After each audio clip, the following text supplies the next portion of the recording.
की करते हैं। कोविड 19 का कहर दुनिया भर के अंदर है।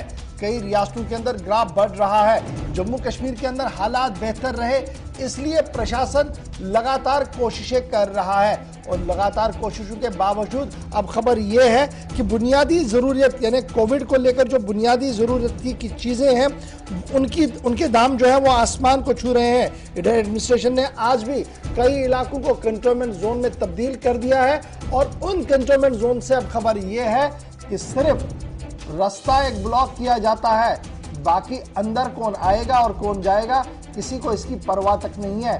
और अवाम भी लगातार ये गफलत बरत रहे हैं और इससे जो सरकार का बड़ा मंशा है वो फेल होता हुआ नजर आ रहा है। एक तरफ से जोन्स बनाए जा रहे हैं, एक तरफ से सेंटर सरकार खोलने की कोशिश की जा रही है और दूसरी तरफ से जो रेस्पॉन्ड है सरकार के अवाम का वो उतना ज्यादा नजर नहीं आ रहा। श्रीनगर चलेंगे जिसी से जहां से सनम एजाज भी मेरे साथ ज्वाइन किए हुए हैं, फिदा हुसैन थोड़ी देर में मेरे साथ ज्वाइन करेंगे और अमजद भी मेरे साथ ज्वाइन कर चुके हैं। अमजद, सबसे पहले आपके पास आऊंगा जी। बड़ा इंपॉर्टेंट ये है कि जब आपसे मैं बात कर रहा हूं तो सबसे पहले जरा पेशेंट्स की बात करें जो एसिम्प्टोमेटिक है, जिन्हें यह कहा जा रहा है कि आपका टेस्ट जो है जरूर पॉजिटिव है लेकिन वायरल आपका उतना नहीं है, इसलिए आप घर में आप होम क्वारंटीन रहिए। और होम क्वारंटीन रहने के लिए उसकी दो चीजें बड़ी इंपॉर्टेंट है। एक उसका ऑक्सीमीटर कि वो अपना ऑक्सीजन लेवल को चेक करे, दूसरा थर्मोमीटर जिससे वो अपना बुखार चेक करे, और तीसरी कुछ दवाइयां हैं। अगर मैं श्रीनगर पॉइंट ऑफ व्यू से देखूं क्या कुछ सूरत हाल है अभी इन सभी चीजों का, क्योंकि आज सुबह से लगातार आप रिसर्च कर रहे थे इन सभी मामलों पर। देखिए गवर, आपने सही कहा कि जैसे ही किसी पेशेंट को होम क्वारंटाइन के लिए भेजा जाता है तो कुछ क्राइटेरिया सेट किए जाते हैं, यानी एक लिस्ट दिया जाता है दवाइयों का कि आप ये दवाई खाएंगे 5 से 10 दिन के लिए आपकी ये दवाई रहेगी, और दूसरा उसे बताया जाता है कि आप अपना ऑक्सीजन लेवल जो है उसको पूरी तरह से मॉनिटर्ड रखें, ऑक्सीमीटर प्रोवाइड करवाया जाता है। साल 2020 में जब कोरोना का पहला वेव शुरू हुआ था, हमने देखा था कि सरकार ने एक स्टेप लिया था जिसमें ऑक्सीमीटर हर होम क्वारंटाइन पेशेंट को सरकार प्रोवाइड कर रही थी, और जैसे ही वो पेशेंट नेगेटिव हो रहा था उसके बाद में वो ऑक्सीमीटर्स वापस लिए जा रहे थे। लेकिन दूसरी वेव में अभी तक ऐसा कुछ देखने को नहीं मिला है, यानी परचेज किए गए जितने भी सरकार द्वारा ऑक्सीमीटर्स थे उनका फिलहाल कोई अता पता नहीं है। अब पेशेंट्स को खुद अपने ऑक्सीमीटर्स परचेज करने पड़ रहे हैं बाजार से, जिनकी कीमतें अलग अलग ब्रांड्स पर अलग अलग हिसाब से हैं। मान लीजिए कि अगर आप जाइडस नाम की एक कंपनी का ऑक्सीमीटर खरीद रहे हैं वो आपको 1500 से 2000 के बीच मिलेगा। अगर आप किसी अन्य कंपनी का खरीद रहे हैं तो आपको एक अलग प्राइस पर मिलेगा। ऑक्सीमीटर्स की प्राइसेस पर जब हमने आज थोड़ी सी तहकीक की तो ये मालूम पड़ा कि 1500 से लेकर 8000 तक ऑक्सीमीटर्स की प्राइसेस बताई जाती हैं मार्केट के अंदर अलग अलग ब्रांड्स की। अब ये तो ऑक्सीमीटर्स की बात हुई, एक मैकेनिकल प्रोडक्ट है जिस पर अलग अलग प्राइसेस लगे तो जस्टिफाई होता है। लेकिन उन प्रोडक्ट्स की अगर हम बात करें जो मेडिसिनल है, यानी दवाइयां हैं जो सेम होती हैं, हर कंपनी की कंपोजिशन सेम होती है, सिर्फ नाम अलग अलग होता है, ब्रांड अलग अलग होता है। ऐसे में भी क्या हो रहा है कि ब्रांड अलग लगने से वो दवाई जिसकी प्राइस 800 होनी चाहिए, अलग ब्रांड शिफ्ट होते ही वो दवाई 1200 की हो जा रही है, वो दवाई 2000 की हो रही है, वो दवाई 5000 की हो रही है। और सबसे बड़ी बात अगर हम आपको एक दवाइयों के बारे में बताएं तो उसमें ऐसा है कि माइल्ड पेशेंट्स के लिए अलग दवाइयां हैं जिनकी कॉस्ट जो पूरा डोजेज है ओवरऑल 5 दिन का डोजेज है वो 500 रुपए तक से शुरू होकर के 5000 तक खत्म होता है। जो सीवियर पेशेंट्स हैं जो फिर भी होम क्वारंटाइन अपने घर के अंदर ही खुद का इलाज कराना चाह रहे हैं उनकी प्राइसेस 5000 से शुरू होकर 20000 पे पहुंच रही है। यानी ब्रांड चेंज होते ही दवाइयों की कंपोजिशन सेम रहने के बावजूद भी दवाइयों का नाम बदल जाता है और कीमतें बदल जाती हैं। लेकिन इस पर अभी तक सरकार ने ऑन ग्राउंड कोई टीम नहीं भेजी ताकि ये चीज देखी जा सके कि कौन सी दवाइयां कहां पर कितनी अवेलेबल हैं, और सेकेंडली इन दवाइयों पर जो कि एमआरपी पर बेची जा रही हैं इन पर किस तरह की रोकथाम रखी जाए। क्योंकि हम अपने व्यूअर्स को ये बताना चाहेंगे कि जब भी आप कोई मेडिकल कंपोनेंट खरीदते हैं तो उस पर एमआरपी लिखा होता है, यानी मैक्सिमम रिटेल प्राइस। वो मिनिमम रिटेल प्राइस नहीं होती, वो मैक्सिमम होती है, और उस पर एक बहुत बड़ा स्लॉट होता है कि आप इस कीमत तक बेच सकते हैं, यानी उससे नीचे भी वो चीज बिक सकती है जो बाजारों में नहीं होती। जो सबसे बड़ा एक रूल है, एक लॉ है, मेडिकल एजेंसीज को फॉलो करना चाहिए, वो नहीं करते। क्योंकि हम कई बार एक चीज बड़ा इंपॉर्टेंट है अमजद, आपने कहा कि ऑक्सीमीटर सबसे इंपॉर्टेंट टूल है इसमें ताकि वो अपनी ऑक्सीजन लेवल को मॉनिटर कर सके। जो होम क्वारंटीन है अस्पताल में जो है उन्हें तो सरकार कर ही लेगी। और आप कह रहे हैं कि जनाब इसमें रेट जो है वो वेरी हो रही है। आज के दिन में जब आप मार्केट में थे तो कहां से लेकर कहां तक आपको मिल रहा था और क्यों ये वेरी था? अगर हम सिर्फ 10 दिन या 1 महीना पहले देखें तो इतने रेट्स कश्मीर में भी नहीं थे। जी, यही सेम चीज हमने भी सवाल किया कि आज से 1 महीने पहले तो इतने महंगी चीजें नहीं थे। हम एसएमएचएस हॉस्पिटल के आसपास के इलाकों में गए, हम सीडी हॉस्पिटल के आसपास के इलाकों में गए, वहां पर जाकर के हमने इन रेट्स पर थोड़ी सी तहकीक की, तो हमें ये मालूम पड़ा कि रेट्स जो है वो श्रीनगर के अंदर 1500 से शुरू होकर 5000 पे खत्म होती हैं ऑक्सीमीटर्स की, जबकि जब स्पेसिफिकेशंस पूछी गई तो कोई बड़ी मेजर डिफरेंस उनमें नहीं थी। यानी किसी मीटर पे ऐसा था कि वो मीटर आपको पल्स, आपका ऑक्सीजन रेट, हार्ट रेट साथ में दिखा रहा था, कोई सिर्फ आपका ऑक्सीजन लेवल दिखा रहा था। यानी छोटी छोटी डिफरेंसेस के लिए कम से कम 1000 से 1500 रुपए की डिफरेंसेस है। ये रही पहली बात। लेकिन दूसरी बात जो सबसे अहम है, जरूरी है बात करने वाली, वो ये है कि जैसे ही हम लोग इनसे थोड़ा सा तहकीक करने शुरू हो जाते हैं तो दुकान वाले इन चीजों की प्राइस बताने से मना कर देते हैं। यानी आप अगर प्राइस नहीं बताएंगे तो आवाम को मालूम नहीं पड़ेगा कि कितने का है और वो जिस मर्जी प्राइस पर बेच दें। गौर साहब, एक छोटी सी एग्जांपल मैं आपको बताना चाहूंगा। ये एक N95 मास्क है जो मेरे हाथ में है। इस मास्क की प्राइसेस बाजार में 350 से लेकर 550 तक की है। मिनिमम प्राइस अगर हम कहीं देखें तो 250 रुपए का ये N95 मास्क मिलता है। लेकिन होलसेल में इसकी जो प्राइस है उसको सुनकर सारे जो हमारे दर्शक हैं वो दंग रह जाएंगे। यानी ये महज 30 से 50 रुपए का मिलता है होलसेल रेट पर, और जो एडिशनल चार्जेस हैं वो एमआरपी के अंडर उनसे लिए जाते हैं। यानी मैक्सिमम रिटेल प्राइस जिसकी मैंने अभी बात की थी वो इसका 250 से 500 है, लेकिन जो रिटेल एक्चुअल प्राइस होना चाहिए, जो होलसेल से उन्हें मिल रहा है, वो प्राइस इसकी महज 30 से 50 रुपए के बीच में है।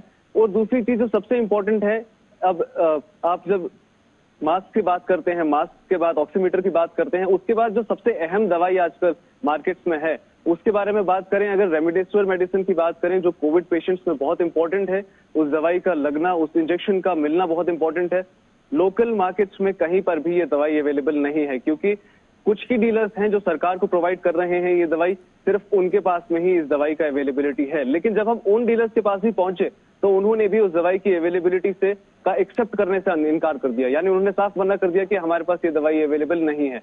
इसकी तहकीक जब हमने कुछ डॉक्टर से बात की कि ये क्या वजह है कि ये लोग नहीं बता रहे, तो डॉक्टर से 2 चीजें कही। पहली ये कि या तो वो इसलिए एक्सेप्ट नहीं कर रहे कि कहीं क्राउड उनके पास ना पहुंचे ताकि स्टॉकिंग ना हो घर पे इस मेडिसिन की, और दूसरी वजह ये कि शायद वो आने वाले समय में ब्लैक मार्केटिंग करना चाह रहे हो इसकी। चलिए, बहुत बहुत शुक्रिया जी अमजद खान, बड़ी रिपोर्ट बताने के लिए कि ऑक्सीमीटर से लेकर मास्क तक क्या हाहाकार बाजार के अंदर मचा हुआ है और इंतजामिया अभी भी अपना डंडा चलाने में नाकाम ही रही है। सीधे चलते हैं जी श्रीनगर। सनम एजाज भी मेरे साथ है और मेरे साथ फिदा हुसैन भी अनंतनाग से ज्वाइन कर चुके हैं। सनम, सबसे पहले कोरोना की कहानी बताइएगा, आज कहां पर थमती हुई नजर आ रही है? क्योंकि सुबह से लेकर अभी तक कश्मीर सूबे की अगर हम बात करें तो अमवात की खबर लगातार सामने आ रही है।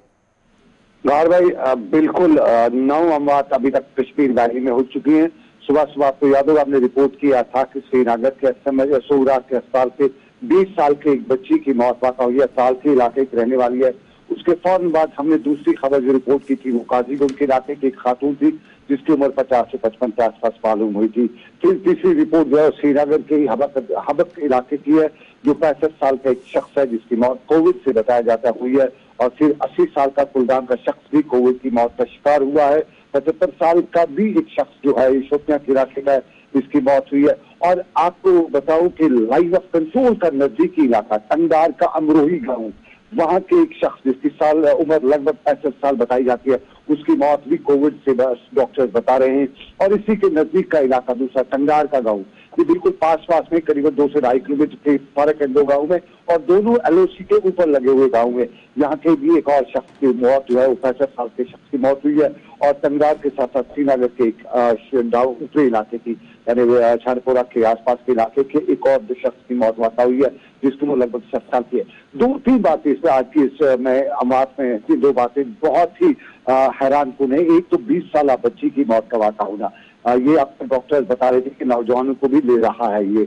और कल हमने सोपोर का वाक़ा देखा था जहाँ नौजवान जिसकी उम्र 25 से 30 के दरमियान बताई गई थी, और आज 20 साल की उम्र की बच्ची। और फिर लाइन ऑफ कंट्रोल की जो अमरोही गाँव है या टंगदार का गाँव है, यहाँ के लोगों के लिए जो बॉडी है बहुत स्ट्रांग होती है, इम्यूनिटी जो सिस्टम होता है बहुत स्ट्रांग होता है। तो वहाँ के लोगों की मौत का वाक़ा होना, वहाँ की 70 साल का बुजुर्ग भी वहाँ काफी वेल बिल्ड होता है, पहाड़ों का रहने वाला होता है, और यूजुअली पहाड़ों पे हवा भी साफ होती तो है। ये बताइएगा, अब लगातार सरकार ये कह रही है कि देखिए हम एडमिनिस्ट्रेटिव पार्ट पर तो मेजर्स उठा रहे हैं, लेकिन सरकार के साथ आवाम को भी बिहेव जो है वो प्रॉपर करना होगा। तो क्या वो चीजें कहीं नजर आ रही हैं अब आज के दिन में? सनम, जब लगातार पिछले 3 दिन से इस पर बात कर रहे हैं। देखिए गौर, 3 दिन से हम लगातार, क्या हम 10 दिन से इस पे बात कर रहे हैं और लगातार हम हर बुलेटिन में ये बता रहे हैं कि आवाम को अपना हक अदा करना पड़ेगा। इस वक्त रोल नहीं जरूरत है, इस वक्त आवाम को अपने हक की जरूरत है, क्योंकि एक आदमी अगर खरमस्ती करता है, एक आदमी अगर बिना मास्क, बिना फिजिकल डिस्टेंसिंग के रहता है, तो वो एक आदमी एक आइटम बम बन सकता है। वो 460 से ज्यादा लोगों को शिकार कर सकता है अगर वो पॉजिटिव हो जाता है। तो वो चीज अभी हमें बहुत कम देखने को मिल रही है। बहुत से लोग हैं अभी बाजार में हैं, अभी शहर में बहुत से लोग उस तरह के हैं जो अभी भी खरमस्ती हम उसे कहेंगे। ठीक है सर, स्टैंड बाय पे रहिएगा। सनम मेरे साथ फिदा हुसैन भी है। फिदा, बहुत शुक्रिया जी ज्वाइन करने के लिए। साउथ कश्मीर की मैं बाय एंड लार्ज जब बात करूं तो बहुत सारे केसेस आया करते थे, लेकिन इस बार एक अच्छा ट्रेंड जो है, बहुत कम लोग जो है वो इस तरीके का शिकार हो पा रहे हैं साउथ कश्मीर के अंदर। ये अच्छी खबर इस वक्त सामने है। लेकिन उसके बावजूद भी एंटायर साउथ कश्मीर, चाहे अनंतनाग, पुलवामा, कुलगाम, शोपियां की मैं बात करूं, तो वहां पर एडमिनिस्ट्रेशन ऑन टोज दिख रही है। एडमिनिस्ट्रेटिव पार्ट पर जो कुछ किया जा रहा है, आवाम कैसे उसको ले रही है, और क्या वाकईतन गांव देहात के अंदर एसओपी को फॉलो किया जा रहा है? सबसे पहले गौहर, मैं आपको एक बात बता दूं कि अगर हम खुद की बात करेंगे, मैं तो फेज 1 में कभी मास्क पहन के निकलता नहीं था। हालांकि आपका डंडा हमेशा मेरे ऊपर चलता था कि आप बिना मास्क क्यों निकलते हैं, आप वहां पर एसओपी का ख्याल क्यों नहीं रखते हैं। वो मुझे याद है वो दिन भी, लेकिन आज के दिन की भी आपको याद दिला दूं, जब भी हम बाहर जाते हैं, बाहर आते हैं तो मास्क पहन के ही आते हैं, और इस बार भी मुझे मास्क पहन के ही है। लेकिन यहाँ पर मैं गौहर आपको याद दिला दूं कि अगर हम पहले जो कोविड-19 की मौत हुई थी वो अनंतनाग से शुरुआत हुई थी, और जो फेज 1 की मैं बात कर रहा हूँ, हालांकि अब फेज 2 में इस वक्त हम है। और फेज 2 के बारे में जिस तरह से सनम बता रहे थे कि काफी खतरनाक है और हमेशा लोगों को चाहिए कि वो अपने आप को बचाने के लिए जो एसओपी है उसका फॉलो करें। लेकिन अगर हम जनूबी कश्मीर की बात करेंगे, अवंतीपोरा से लेकर पुलवामा तक की बात, या पुलवामा से लेकर शोपियां, शोपियां से लेकर कुलगाम, या कुलगाम से लेकर अनंतनाग की बात करेंगे, तो हर किसी का चेहरा मास्क से ढका हुआ है। ये एक अच्छी खबर है। और यहाँ पर मैं देख रहा हूँ जितने भी सोशल एक्टिविस्ट है वो सामने आ रहे हैं, और वो भी लोगों को मास्क देते हुए नजर आ रहे हैं, जो एक अच्छी बात है। हालांकि हमेशा हम सरकार पे जो है नजर रखते थे कि सरकार कब आएगी सामने और वो हमें मास्क देगी, लेकिन इस बार सोशल एक्टिविस्ट जो है उनका रोल काफी सराहना वाला यहाँ पे है। और मेरे साथ भी है एक सोशल एक्टिविस्ट जिनको हमने देखा कई बार यहाँ पर। ये बताइएगा फिदा जल्दी से, ये कि ऑक्सीजन को लेकर कितनी तैयारियां हैं? लगातार जो परेशानियां हम दिल्ली में देख रहे थे वो जम्मू कश्मीर के अंदर ना हो और जनूबी कश्मीर के अंदर ना हो, उस पर क्या कुछ एडमिनिस्ट्रेटिव पार्ट पर है? देखिए, बिल्कुल मैं आपको याद दिला दूं, इशफाक की रमजान से पहले हमने जीएमसी के हवाले से एक खबर चलाई थी, अगर याद होगा आपको, तो उसके बाद जीएमसी में ऑक्सीजन की लेवल को जो है वो हाई किया गया ताकि यहाँ पर किसी भी बीमार को हम श्रीनगर रेफर ना करें।